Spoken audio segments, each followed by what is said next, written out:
মাসে মেরাজের রাত্রিতে জান্নাত এবং জাহান্নাম ঘুরাইয়া দেখাইছেন। কথা ঠিক। সম্মানিত হাজিরিন, আল্লাহ রাব্বুল আলামিন এই জন্য বলেছেন ওয়াহলিকুন নার, তোমাদের পরিবার যারা আছে, তোমাদের পরিবারের ভিতরে যত মানুষ আছে প্রত্যেকটা মানুষকে তোমরা জাহান্নামের আগুন থেকে বাঁচাও। সম্মানিত হাজিরিন, তাফসীরগণ ব্যাখ্যা করেন যে জাহান্নামের আগুনটা কেমন হবে। দেখেন দুনিয়ার ভিতরে যেই জিনিসের দামটা বেশি হয় মানুষ কিন্তু ওই কথা বেশি আলোচনা করে। কথা ঠিক কিনা? যখন দেখেন যে দুনিয়ার নিয়ম অনুযায়ী যখন দুনিয়ার ভিতরে বাজারের ভিতরে তেলের দাম বেশি হয় তখন মানুষ খালি সমালোচনা করে তেলের দাম এত বেশি বেড়ে গিয়েছে কেন। দুনিয়ার ভিতরে যখন দেখেন পেঁয়াজের দাম বেশি হয় তখন মানুষ শুধু আলোচনা করে পেঁয়াজের দাম এত বেশি কেন। কিন্তু দুনিয়ার কোনো কিছুর দাম যদি বেড়ে যায় তাহলে মানুষ কি করে ওইটার পিছনে আলোচনা করে। কিন্তু বর্তমান জমানার ভিতরে দেখা যাইতেছে দুনিয়ার ভিতরে প্রত্যেকটা মানুষের পড়া জাহান্নামের দিকে হাঁটতেছে। কথা ঠিক কিনা? প্রত্যেকটা মানুষই পড়ায় জাহান্নামের দিকে হাঁটতেছে।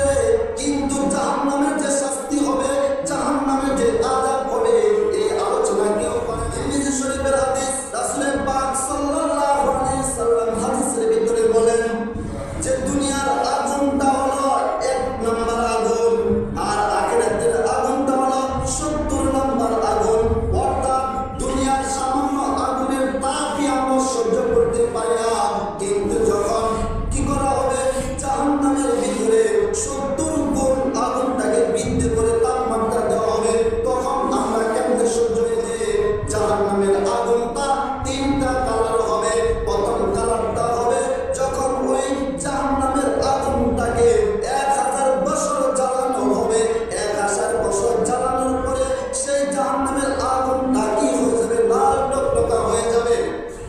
যখন 1000 বছর জ্বালানো হবে তখন সেই আগুনটা লাল টকটকা হয়ে যাবে।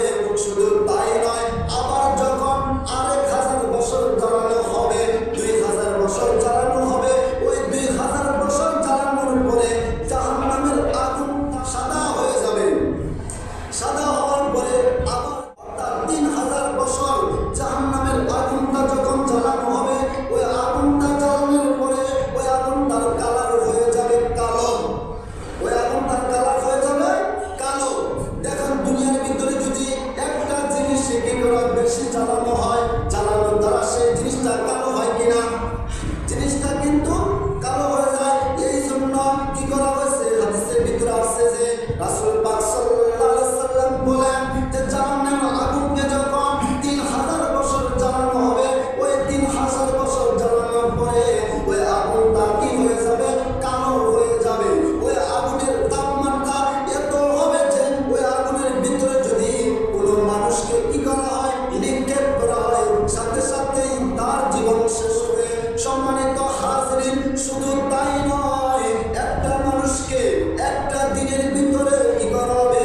700 বার কি করা হবে? এরকম ভাবে পুরায়া ছাই বানিয়ে দেওয়া হবে। আবার 700 বার তাকে কি করা হবে?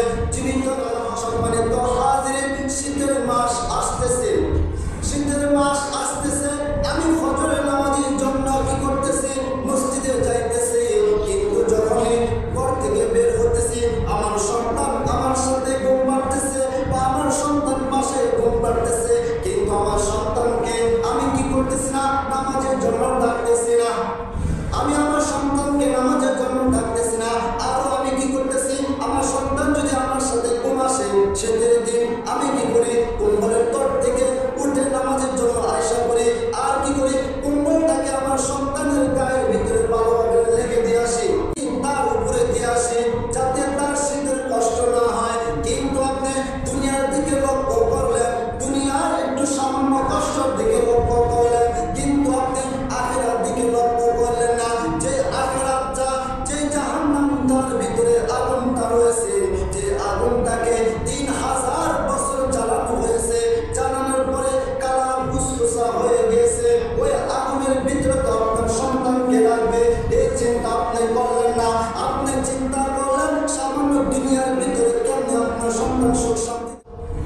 আমি আমার পরিবার নিয়ে জান্নাতের ভিতরে যাতে সুখ শান্তিতে থাকতে পারে।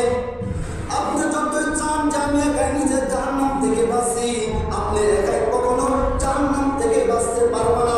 যেরকম ভাবে আপনার দায়িত্ব ছিল যে আপনার ছেলেকে মানুষের মতো মানুষ করা, আপনার দায়িত্ব ছিল যে আপনার সন্তানকে, আপনার মেয়েকে, আপনার স্ত্রীকে পর্দায় রাখানো, পর্দার ভিতরে রাখানো আপনার দায়িত্ব ছিল, কিন্তু আপনি এই দায়িত্বগুলো পালন করেন নাই। শুধু একটাই দায়িত্ব পালন করছেন যে আপনার সন্তানদেরকে খাওয়াইতে হবে, আপনার সন্তানদেরকে মানুষ করতে হবে, আপনার সন্তানদেরকে, আপনার পরিবারদেরকে কি করতে হবে, ভালো কিছু অর্থ সম্পদ দিয়ে যাইতে হবে।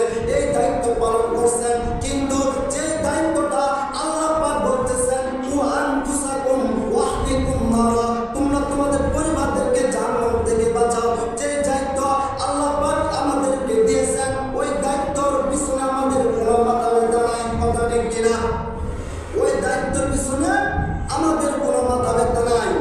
আমাদের মাথা ব্যথা একটাই যে আমার সন্তানকে ভালো সুশিক্ষিত করতে হবে, আমার সন্তানকে ইঞ্জিনিয়ার বানাতে হবে, আমার সন্তানকে ডাক্তার বানাতে হবে।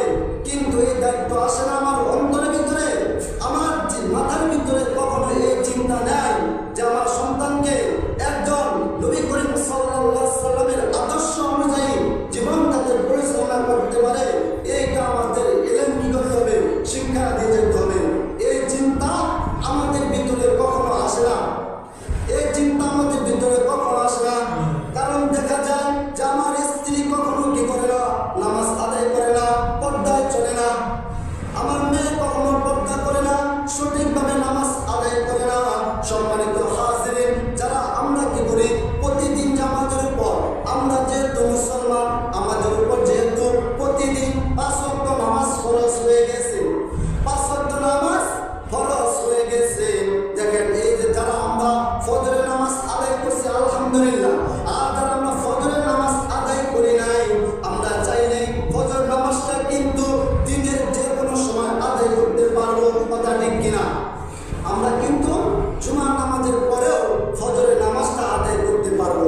কিন্তু আমি সম্মানিত হাজিরিন, আমাদের মায়েদের উপরে, আমাদের যাদের বাড়িতে যাদের কি হয়েছে, বোন রয়েছে, যাদের স্ত্রী রয়েছে, যাদের মেয়ে রয়েছে, তাদের জন্য তো প্রত্যেকটা অবস্থায় 24 ঘন্টার ভিতরে সবসময় পর্দা তাদের জন্য ফরজ।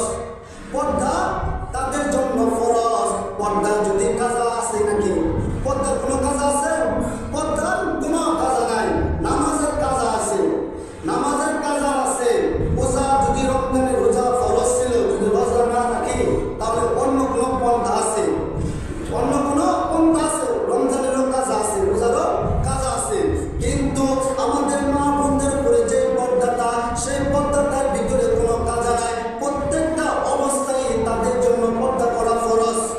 নামাজ যেরকম ফরজ, রমজানের রোজা যেরকম ফরজ, হজ যেরকম ফরজ, ইসলামের হুকুমের ভিতরে যে হুকুম আহকামগুলো আছে, সেই হুকুম আহকামগুলো যেরকম ফরজ, ওই রকমই